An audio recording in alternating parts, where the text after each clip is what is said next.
So, as part of our Sunday morning routine now that we're doing this test run throughout the month of July, on Sunday mornings we're doing games and reactions.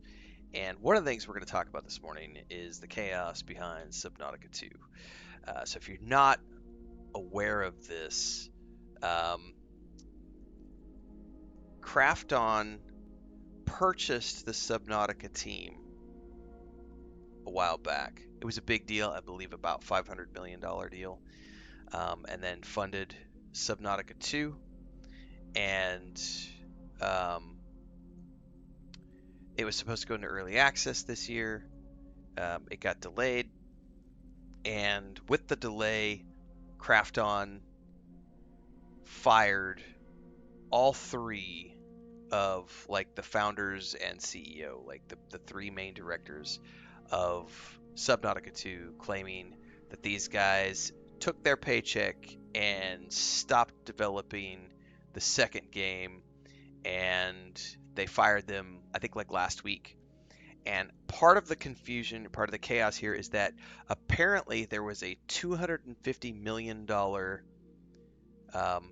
And again, we're going to read the news this morning so you guys get better up to speed. I'm just paraphrasing from the stuff that I've been up to speed on over the past couple of days. Um, Apparently, tied to this was a $250 bonus that Krafton was going to pay to the Subnautica 2 development team if they hit certain milestones by the end of 2025. Krafton decided to push the early access and delay it, and fired the creators of the company and the creators of Subnautica 1, claiming that they had not done enough work. The game was unpolished, it wasn't ready for early access, and unceremoniously dumped them to the side and said, "We don't want to work with these guys. They're fucking it all up. They're wasting our investment money." And yeah, then they sued Krafton and said, "I don't think so." And at the core of this is a $250 million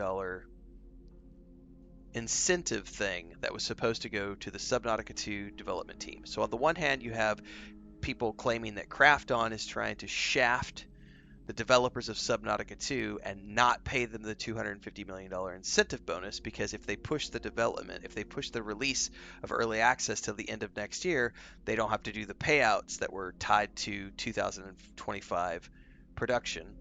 But then Krafton is saying, no, no, no. The reason we pushed it was because the developers were lazy and they didn't have the game ready, and it's not polished enough, and there's not enough content, and blah blah blah blah blah. So Krafton fired them. Those guys went out and said, "Fuck you, Krafton," and have now filed a lawsuit against Krafton, and it's about to get really really nasty. So Polygon has a piece up from the 11th, which I don't know if it has all of the information. So what we don't know yet is exactly what's going on, right? And this is what's going to end up happening from here on out, is that both sides are saying things that could have some legitimacy to them, but how much of it is truth versus how much of it is supposition, we don't know yet. The legal case will be public now because they filed a lawsuit. So now that that information is going to be public, we, the people, will be able to at least sift through the legal documentation and say, "Oh, okay, this is what went down."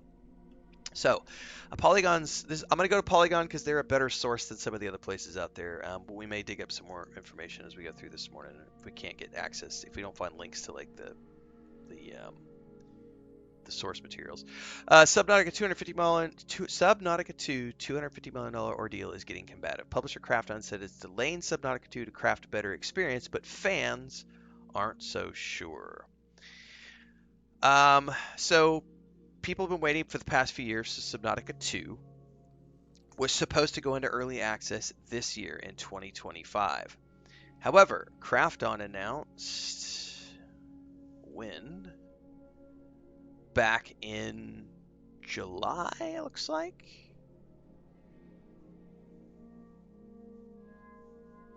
Um, Yeah, on the 9th of July, so a few days ago. So Krafton announced that I'm skim reading this. The decision has been made to delay Subnautica's 2 early access release to 2026. Basically, essentially, they say we've got some great feedback from Subnautica 2 during playtests. Um, However, there are a few areas we need to improve upon before launching the first version of Subnautica 2 to the world. We want to give ourselves a little extra time to respond to more of the feedback before releasing the game to early access, so we're pushing it to 2026. Now, this was the original press release, which sparked everything, and then showed a reveal teaser of Subnautica 2 and showed some gameplay. And then I believe shortly after that was when things got nasty. So that was when Krafton announced that the game was getting delayed. That was on the 9th of July, right? Games get delayed all the time. However, now it's going to go into a lawsuit. They then announced, let's see when the date on this one is. That was actually on the 3rd. So that was actually the second thing. On the 3rd, they announced that they had fired um,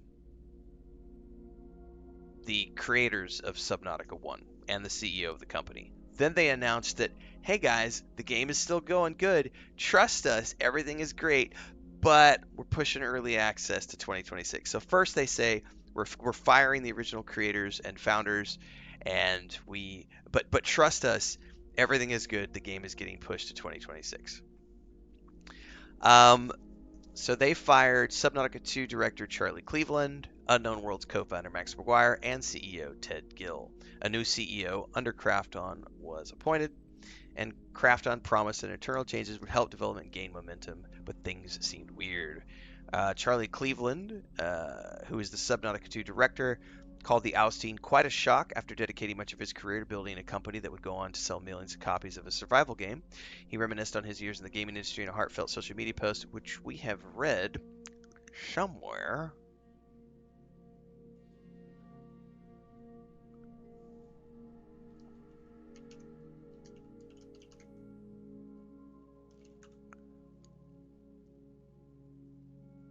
I'm in dark mode. This looks all weird now.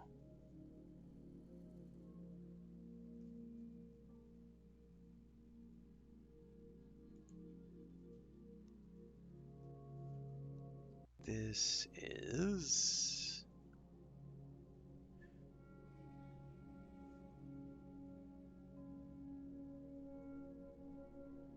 I was trying to see if it actually...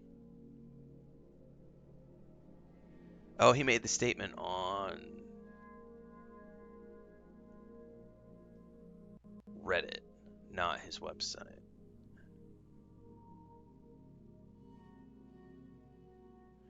Why do people not provide links if they're going to write a news article? Like, give me the link to the actual place where the statement was made. So stupid when they won't do that.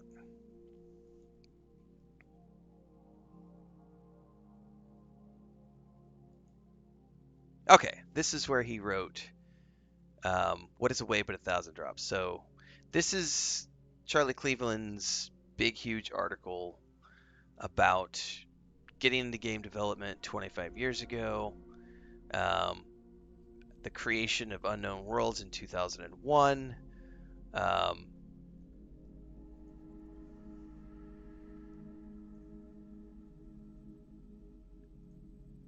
living off of $18,000 for the year, the creation of their game studio. There's a whole. This is a really, really big, big, big, big post. And this is where he says, so you can see why for myself, Max, Ted, the Unknown Worlds team, and for our community, the events of this week have been quite a shock. We know that the game, Subnautica 2, is ready for early access or release, and we know you're ready to play it. And while we thought this was going to be our decision to make, at least for now, that decision is in Krafton's hands. And after all these years, to find out that I'm no longer able to work for the company I founded stings. I want you to know that whatever happens to the founders, to the team, and to the game, our priority is and always has been to make the best damned game we can for the best community in the world. With your gorgeous plushies and your hand-drawn fish fan art and your hard-earned dollars, you've supported us in every way every season, cold and warm, since Half-Life modding was even a thing. And I also want you to know that this is not where the story ends. So this is a precursor to the lawsuit that they ended up filing. So a week after they fired the guys, Krafton posts the update that shows that things are still moving along and we're pushing development back. And this is where they talk about the discrepancy in narratives put forth by people who had worked in the game and the people who own the game. It's enough to raise eyebrows. But what really sparked ire for Subnautica fans is the recent report by Bloomberg that claimed the delay was happening on the precipice of an upcoming $250 million payout bonus to the developers working on the game. That money was tied to an unspecified sales target that Unknown Worlds was forecasted to hit had it been able to release Subnautica 2 into early access in 2025 as originally planned. With a delay, however, presumably there is no payout. Since that report, however, Krafton has released a testy statement, it says, saying that we are deeply disappointed by the former leadership's conduct, and above all, we feel a profound sense of betrayal by their failure to honor the trust placed in them by our fans. They maintain that their decision was made in an effort to create the best possible game, and noted that it still intends to honor the rewards it promised the team. The publisher says the agreement at the center of all would have routed most of the $250 million towards the 3 people who recently left the company, meaning that the rest of the development team wouldn't benefit at all. So they're claiming that that $250 bonus was for the leadership. And as Krafton tells it, and despite the apparent surprise from parties like Cleveland, the former leadership team reportedly and this is the core of it. Krafton claims that the Subnautica 2 development leadership abandoned Subnautica to work on other projects. At the core of this is like one of the guys was delving into doing some filmmaking stuff. So again, at this point in time, there's shade being thrown on each side, but no one knows exactly for sure what's really going down. But we do know that now it's prompting this boycott of Krafton and other projects and all of their projects. And then in a Reddit post on Thursday evening, which we can wake up, we can open up. Cleveland announced he was pursuing legal action against the publisher. There's a link here, and I've got this in dark mode, so this looks really, really, really bad right now. So I'll read the paraphrase version here. Said the details should eventually become at least mostly public. You all deserve the full story. Suing a multi-billion-dollar company in a painful, public, and possibly protracted way was certainly not on my bucket list. But this needs to be made right. Subnautica has been my life's work, and I would never willingly abandon it or the amazing team that has poured their hearts into it. He also disputed many of Krafton's claims by reiterating that he considered the game fully ready to hit early access, and moreover, the $250 million bonus would not have been limited to the 3 men who recently left the company, despite what Krafton was claiming. I'm in this industry because I love it, not for riches. And he goes back to, when he first started, his salary was $18,000 for the year. The guy clearly has done this for love of the game, not for love of money. Historically, we've always shared our profits with the team. We did the same thing when we sold the studio. They shared the profits with everybody who worked at the studio. You can be damn sure we'll continue with the earn-out bonuses as well. They deserve it for all their incredible work trying to get this great game into your hands. So, it's a complicated scenario. But there is a lawsuit tied to this. Let's get this out of dark mode. This is the statement that he made on the subreddit for Subnautica. It continues to be an explosive and surreal time for the Subnautica team community. None of this is what we wanted, but we truly appreciate the amazing support we've gotten from everyone. Yeah. So what's going to be really interesting from this is, of course, Krafton is essentially saying the directors weren't doing their job. And bear in mind, these are the guys who founded the company that made Subnautica 1, and they built Subnautica 1. Built it up to be a big enough and cool enough studio and company, everything, that it was able to sell it to Krafton for hundreds of millions of dollars, right? So obviously these guys, correct, they sold their studio for investment money. And this is the catch-22, because if you sell, there are certain ways to do it. I know when, as an example, when Grinding Gears Games sold a majority stake to Tencent, in their deal, they maintained their leadership roles, and that's sort of like a guaranteed, like they're there. Like they founded the company from a Kickstarter, you know, they are there forever, even with the investment dollars. So if you ever sell your company, if you guys ever get into the position where you're big enough to sell your company, the number one thing you have to do is guarantee that you can't get fired from your position as leadership. Otherwise, this kind of stuff happens.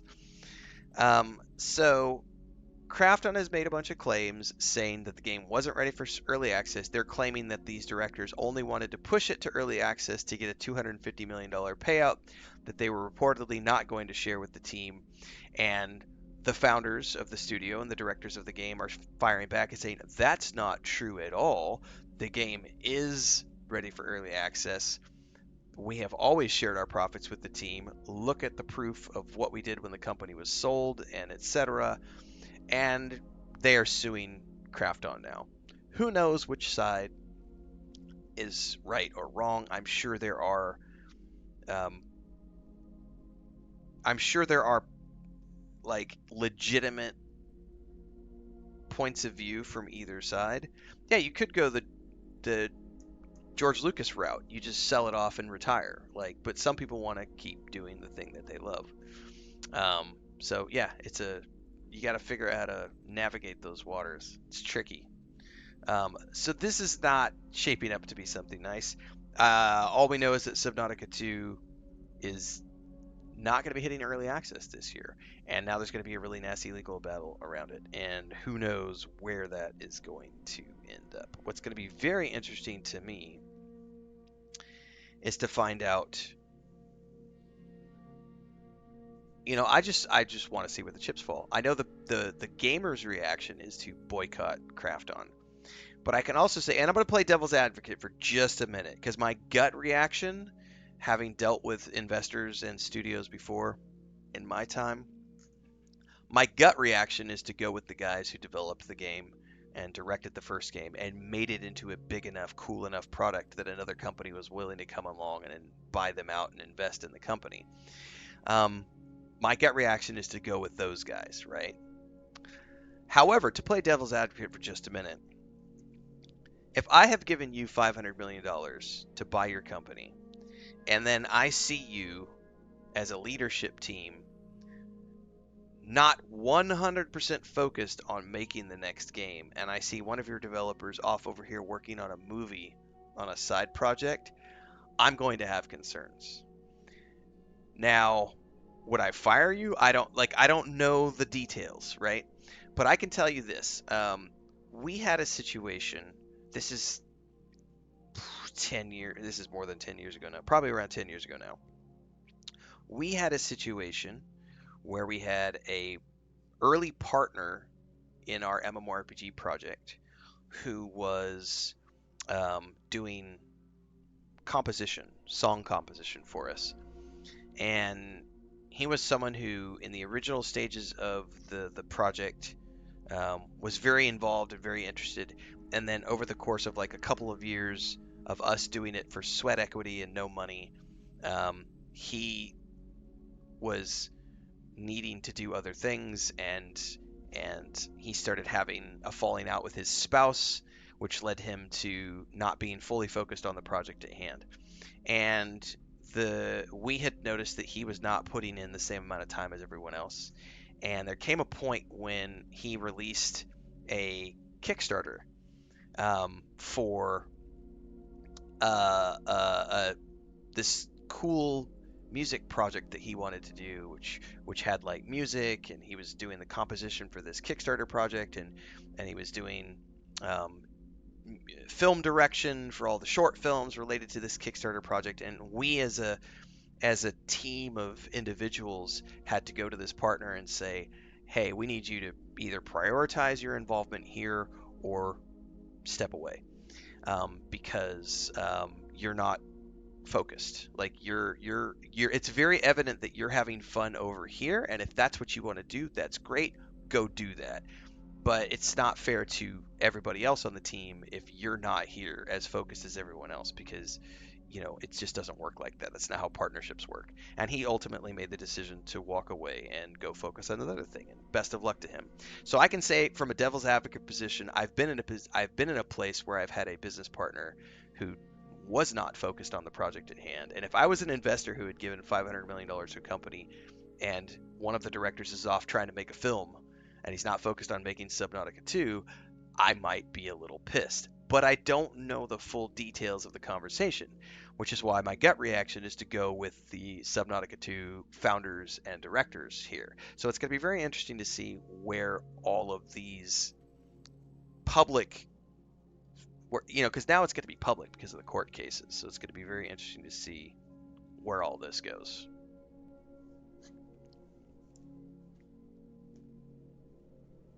For sure.